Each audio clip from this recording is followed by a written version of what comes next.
அனைவருக்கும் வணக்கம். இன்னைக்கு நம்ம இந்த பதிவில் குங்குமத்தோட சிறப்பையும் திருமணமான பெண்கள் நெற்றியில் குங்குமத்தை ஏன் வைக்கிறாங்கன்ற அறிவியல் பூர்வமான விளக்கத்தையும் நம்மளே எப்படி குங்குமத்தை தயாரிக்கலான்ற விளக்கத்தையும் ஒவ்வொரு நாளும் குங்குமத்தை வச்சுக்கிறதுனால பலன்களையும் பற்றி தாங்க இந்த பதிவில் பார்க்க போகிறோம்.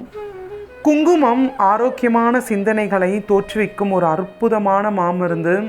குங்குமம் வைத்துக்கொள்பவர்களுடைய நினைவுகள் பார்த்தீங்கன்னா ஆரோக்கியமானதாக இருக்கும். தீய வழிகளில் மனம் ஆட்படுவதை தடுத்து நிறுத்தும் பேராற்றலாக இந்த குங்குமம் நிச்சயம் செயல்படுகிறது என்பது முற்றிலும் உண்மையானது.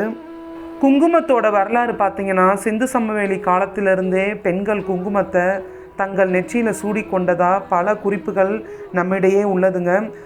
அதுபோல் 4000 ஆண்டுகளுக்கு மேற்பட்ட கலாச்சார முக்கியத்துவத்தை பெற்றதுதான் நாம் அணியும் குங்குமம்.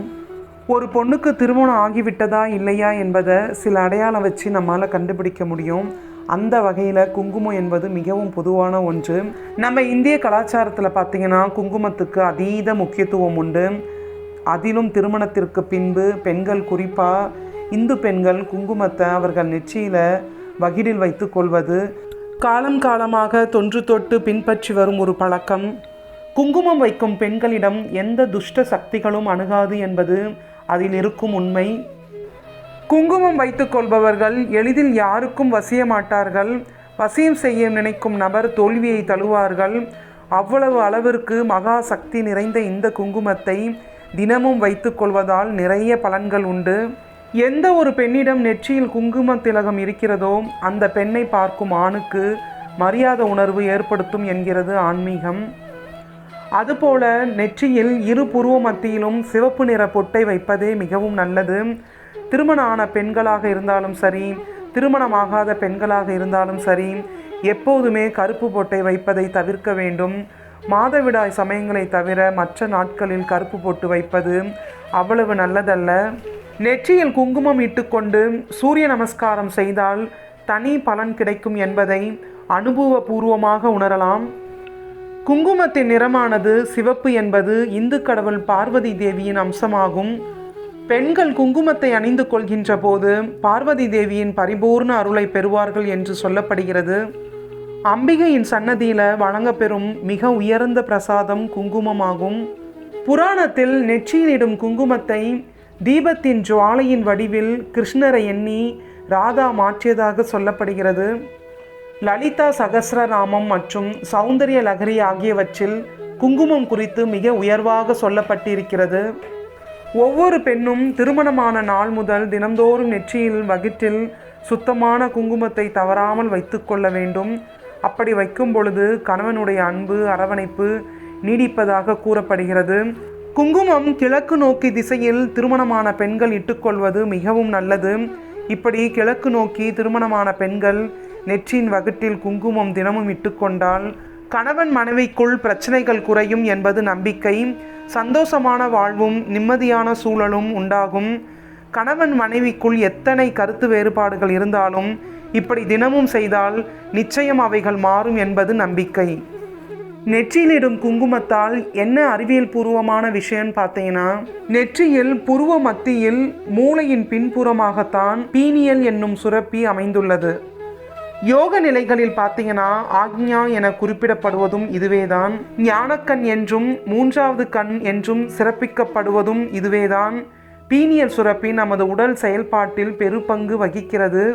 இது மெலட்டோனியம் என்னும் ஹார்மோனை சுரக்கின்றது. மெலட்டோனியம் தான் உறக்கத்தையும் விழிப்பையும் கட்டுப்படுத்துகின்றது. நல்ல தூக்கமும் விழிப்பும் தான் மனிதனை நிலைப்படுத்துவன.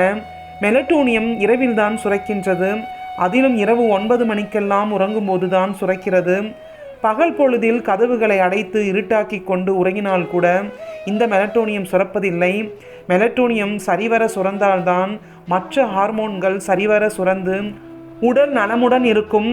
இளமை, ஆரோக்கியம், நோய் எதிர்ப்பு சக்தி, பொறுமை, மன அமைதி ஆகியவற்றிற்கு மெலட்டோனியம் தான் காரணம். நெற்றி நடுவில் புருவ மத்தியில் நினைவுகளை குவிய செய்வதன் மூலம் இந்த சுரப்பியை நிலைப்படுத்தலாம். பீனியல் சுரப்பி செம்மையாக இருந்தால் அமானுஷ்யத்தை உணர முடியும் என்பது ஆன்றோர்கள் வாக்கு. தொலைவில் இருப்பதை உணர முடியும். எனவேதான் 3வது கண் என சிறப்பிக்கப்படுகிறது. இந்த மாதிரி விஷயங்களை வச்சுதாங்க மனோவசியம் பழகியவர்கள் தங்கள் பார்வையை எதிராளியிடம் புருவ மத்தியில் குவிய வைத்து அவர்களை தங்கள் கட்டுக்குள் கொண்டு வருகின்றனர். நெற்றியின் மத்தியில் திருநீறு, குங்குமம், மஞ்சள், சந்தனம் இவை இருந்தால் பிறரால் வசியம் செய்ய முடியாது, தீய எண்ணங்களும் நம்மை அணுக முடியாது. அனைவருடைய உடலிலிருந்தும் மின்காந்த அலைகள் வெளியாகின்றன. அதிலும் மின்காந்த அலைகள் பார்த்தீங்கன்னா புருவ மத்தியிலிருந்து தான் அதிகமாக வெளிப்படுகிறது. அவற்றை கட்டுப்படுத்துவதற்குத்தான் நம்ம நெற்றியில் குங்குமம், சந்தனம் எல்லாம் இட்டுக்கொள்கிறோம். புருவ மத்தியிலிருந்து குங்குமம், சந்தனம் தரிப்பதனால் மனதில் சக்தி வீணாகாமல் தடுக்கப்படுகின்றது. முகத்திற்கு தனியான அழகும் கிடைக்கின்றது. இதுதான் தேஜஸ் என நாம் சொல்கின்றோம். உடலின் சக்தி நிலையாக கருதப்படும் 7 சக்கரங்களுள் 6வதாக விளங்குவது ஆக்ஞா சக்கரம். நெற்றியில் விளங்கும் இந்த ஆக்ஞா சக்கரம்தான் மூளை, நரம்பு மண்டலம், நாசி, காதுகள் மற்றும் கண்களை கட்டுப்படுத்துவதாக கூறுகின்றனர். நெற்றியில் குங்குமம் வைத்துக் கொள்வதனால் இவ்வளவு அறிவியல் பூர்வமான குறிப்புகளை நம் முன்னோர்கள் சொல்கின்றனர். ஆனால் இன்றைக்கி பார்த்திங்கன்னா கலப்படமே இல்லாத குங்குமம் நமக்கு கிடைக்குதான்னு கேட்டால் கண்டிப்பாக நமக்கு கிடைக்கிறது கிடையாது. பெரும்பாலான கடைகளில் குங்குமம் என்ற பெயரில் சாயப்பொடியை தான் இல்லாட்டி ரசாயனம் கலந்த கலவையை தான் விற்கிறாங்க. அதனால் பார்த்திங்கன்னா நெற்றியில் அரிப்பும் புண்களும் உண்டாகும். நல்ல தரமான குங்குமம் எங்கே கிடைக்குதுன்னு பார்த்திங்கன்னா மதுரை மீனாட்சி அம்மன் சன்னதியில் தரமான குங்குமம் கிடைக்குது. அதே மாதிரி காஞ்சி காமாட்சி அம்மன் சன்னதியிலும் உயர் ரக குங்குமத்தை தயாரிக்கிறாங்க. கோயிலுக்கு போகும்போது எந்த குங்குமம் கலப்படம் இருக்குது, கலப்படம் இல்லாததுன்னு பார்த்து வாங்கிக்கணும். குங்குமத்தை பார்த்தீங்கன்னா வலது கை மோதிர விரலால் தான் நெற்றியில் இட வேண்டும். மற்ற விரல்களை பயன்படுத்தக்கூடாது. கோயிலில் இடது கையில் போட்டுக்கொண்டு வலது கை விரலால் தொட்டு வைக்கக்கூடாது. வலது கையில் வாங்குகிற குங்குமத்தை வலது கை மோதிர விரலாலேயே தொட்டு நெற்றியில் இட்டுக்கொள்வது தான் நம்மளுடைய மரபு. குங்குமத்தை எளிமையான முறையில் நம்மளே தயாரிக்கலாங்க.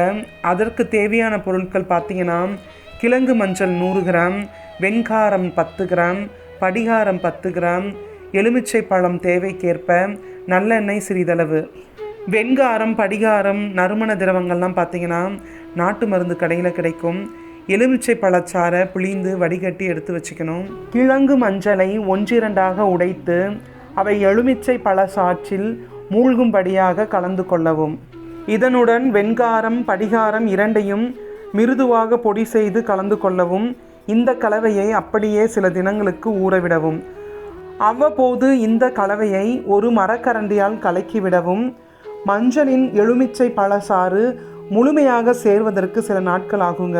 மஞ்சள் துண்டுகள் பார்த்திங்கன்னா குங்கும நிறத்துக்கு மாறியதும் பெரிய தாம்பலத்தில் இந்த கலவையை கொட்டி நிழலில் உலர வைத்து கல் உரலில் இட்டு மெதுவாக இடித்து சலித்து வைத்து கொள்ளவும். இதனுடன் பார்த்திங்கன்னா சில துளிகள் நல்லெண்ணெயை நன்றாக கலந்து கொள்ளவும். இப்போது குங்குமம் அரக்கு நிறமாக இயற்கையான மஞ்சள் வாசத்துடன் இருக்கும். குங்குமம் வாசத்துடன் வேண்டுமானால் தாழம்பூ, மல்லிகை, ரோஜா இந்த மாதிரி ஏதாவது வாசனை திரவத்தில் சில துளிகளை கலந்து கொண்டால் போதும். இந்த மாதிரி செஞ்சால் நறுமணம் பார்த்திங்கன்னா வீடு முழுக்க கமழும். குங்குமம் செய்யும்போது பார்த்திங்கன்னா பக்குவத்தை மீறி வெண்காரமும் படிகாரமும் அதிகமாகிவிட்டால் நெற்றியில் அரிப்பு ஏற்படுங்க. கவனமும் பொறுமையும் அளவும் மிகவும் அவசியம். திங்கட்கிழமை ஈஸ்வரனை பூஜிக்க வேண்டிய நாள் என்பதனால் சிவனுக்கு உகந்த பிரசாதமான புனித சாம்பலை ஆண்களும் பெண்களும் நெற்றியில் வைத்துக்கொள்வது நன்மை அளிக்கும். செவ்வாய்க்கிழமை அன்று பெண்கள் நெற்றியில் சந்தனத்தை சிறிது நீரில் குழைத்து இட்டுக்கொள்ள வேண்டும். மேலும் அதனுடன் சிறிதளவு குங்குமத்தையும் இட்டுக்கொள்ள வேண்டும். புதன்கிழமை மஞ்சள் மற்றும் குங்குமத்தை தனித்தனியாகவே கலவையாக நெற்றியில் இட்டுக்கொள்ள வேண்டும். வியாழக்கிழமை பல கடவுள்களுக்கு உகந்த நாள் என்பதனால் அன்று நாம் சந்தனத்தையும் குங்குமத்தையும் நெற்றியில் இட்டுக்கொள்வது நல்லது. வெள்ளிக்கிழமை பார்த்திங்கன்னா மகாலட்சுமிக்கும் குபேரனுக்கும் உரிய மிக உன்னதமான நாள். இதனால் பெண்கள் வெள்ளிக்கிழமையில் குங்குமத்தை அணிவதும் குபேர குங்குமத்தை அணிவதும் நல்ல பலனை தரும். மனித உடலில் தனித்துவமான பகுதின்னு பார்த்திங்கன்னா அது நெற்றிக்கண். அதனாலேயே தியானத்தில் நெற்றி பகுதிக்கு ஒரு தனி கவனம் செலுத்துவதுண்டு. 2 புருவங்களுக்கு நடுவில் உள்ள பகுதி தான் நெற்றி பகுதி. இங்கு பெண்கள் குங்குமத்தை இட்டால் மன அமைதி கிடைக்கும். மூளைக்கு செல்லும் நரம்பு அதிகமான சூட்டை மூளைக்கு அனுப்பாமல் அதை கட்டுப்படுத்தக்கூடிய பகுதி நெற்றி. அந்த நெற்றியில் குங்குமம் இடுவதனால் அந்த சூடு தணிகிறது. இது போன்ற பல விஷயங்களை பெண்கள் நெற்றியில் குங்குமம் அணிவதனால கிடைக்கின்றதுன்னு நம் முன்னோர்கள் சொல்லிவிட்டு சென்றிருக்கிறார்கள். இந்த பதிவு உங்களுக்கு பிடிச்சிருந்ததுன்னா லைக் பண்ணுங்கள், எல்லாத்துக்கும் ஷேர் பண்ணுங்கள். நம்ம சேனல் பிடிச்சிருந்ததுன்னா சப்ஸ்கிரைப் பண்ணிக்கோங்க. இந்த மாதிரி அடுத்த பதிவில் பார்க்கலாம். நன்றி, வணக்கம்.